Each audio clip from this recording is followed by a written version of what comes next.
layunin ko po ay makapagpatayo ng isang hospital, emergency hospital po, mismo doon sa Talon 1. Kasi noong mga nakarang araw na ako po'y nagpakain ng mga bata doon, yung mga street kids, yung mga walang tirahan, okay, talagang mga poor people doon, naisip ko, pag may nagkasakit sa kanila, saan kaya sila tumutuloy o kaya saan sila tumatakbo? Eh, ang layo po ng Las Piñas sa PGH na libre, di po ba? Meron pong 2 hospital doon, mga private hospitals po.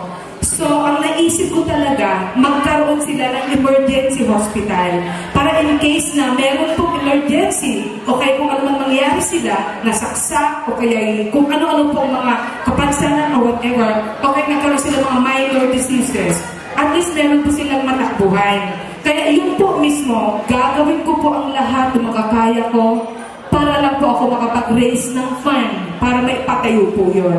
I'm sure maraming tao later na tutulong dahil ang layunin ko po, pag nakita nila na ito po ay para sa mga tao, kahit nag-split ako na para sa kanila, di po ba ang sarap?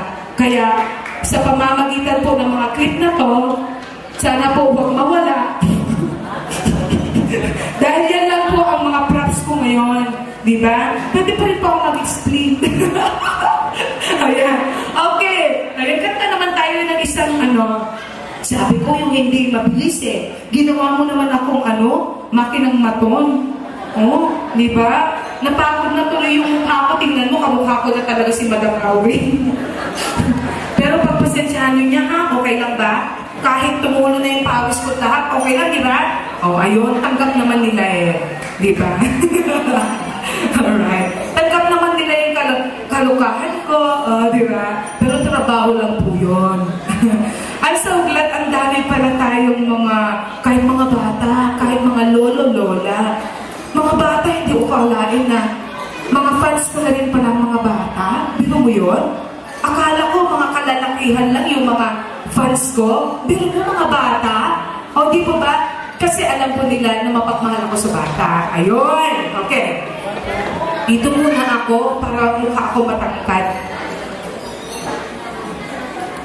O, ayun, nagre-reduce po ako. Huwag niyo nang sabihin mataba, ha? Nagre-reduce po. Alright.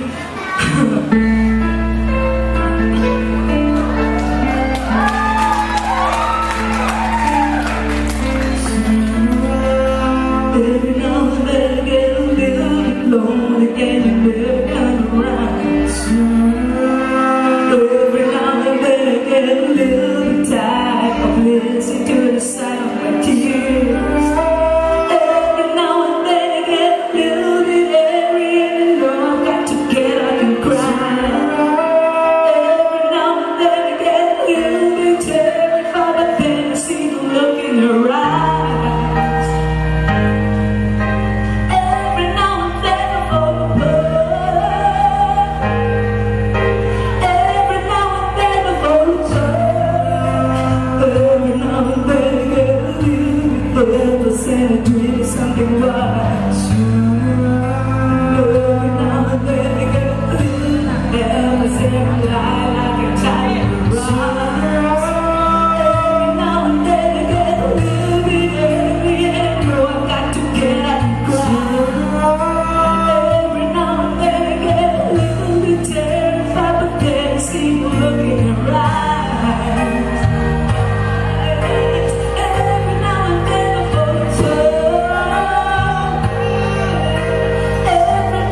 Better Philippines. Actually, Mr. Rino Solberg is our chairman, CEO of Bear Group. It is a Norwegian company, but Bear Group Forestry is actually located in Kenya. And when they're coming to the Philippines in order to find a managing director, it so happened po na ako po yung napili nila as a managing director. Of course, by then, nakita lang yung aking website. Sabi nila, paano maging managing director yan? Walang ginawa kundi mag-split. At kung ano-ano mga controversials ang ginagawa. So, they really had to test my capability of becoming a leader. Nagpadala po sila ng 8 pages na personality assessment test. Hindi po madali yung ginawa nilang examination sa akin. Talagang I really have to prove them na kahit po nakikita nila na nag-split o kahit kung anong image nakikita nila, kailangan pong malaman nila na pagdating naman po sa talino, nagkaroon ng pa ako. I was once a valedictorian din sa school. Palapakan niyo naman ako. Ayan. So I was so lucky po na when they found out sa aking test result, nakita nila, if ever they wanted to have a commander-in-chief daw, sabi nila, pwede na daw ako. Ayun. And that's the reason why ako po ngayon ang tumatayo na managing director ng aking Mystica Charity Foundation. Actually, I am the founder of Mystica Charity Foundation and president, and of course, the managing director of Better Globe Marketing Philippines Incorporated. Ito pong Better Globe na to, ito po yung mismong charity system with interest. Kaya in every donation po na nanggagaling po sa ating mga donors, there'll be 90% set aside din para sa inyong puno because forestry po kami. In order for us to give you something in return. Kasi meron po kami sistema na, katulad na sa Biblia, the more you give, the more you receive. Di po ba? So, hindi lang po kayo ay magbibigay ng tulong para sa ating mga poor kids o kaya poor people o kaya sa ating kalikasan, kundi kami rin po ay magbibigay po sa inyo ng gantimpala, which is 12.25 times. Okay? So yun po ang hangarin namin. Makatulong sa inyo, makatulong sa lahat, plus kung ano pong mga iba't ibang mga projects ko. So thank you very much. So sa inyo po na gusto kong makita ang mga detalye, punta lang po kayo sa www.mysticacharityfoundation.org or www.betterglobeforestry.com. Okay? Thank you. Magbigyan na tayo ng medyo love song. Meron ka bang love song dyan? Hindi love song yan. Rock yan, darling. Power of Love. Oh, yun, ang love. Sa title na lang, love talaga. Ayan.